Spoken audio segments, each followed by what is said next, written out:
2K separate from her group during a raging blizzard. Desperate for shelter, she stumbled upon a cave and darted inside, grateful for reprieve from the harsh elements.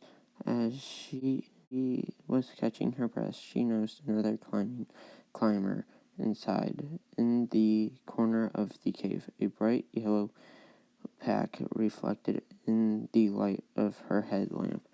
He introduced himself as Jeff, and they chatted for hours as the storm raged outside.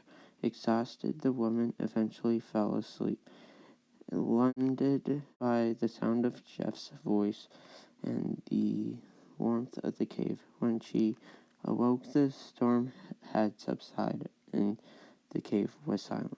As she turned on her headlight to wake up Jeff, and was met with a grim sight. Across from her was the mummified body of a male climber, his yellow pack and now faded and tattered.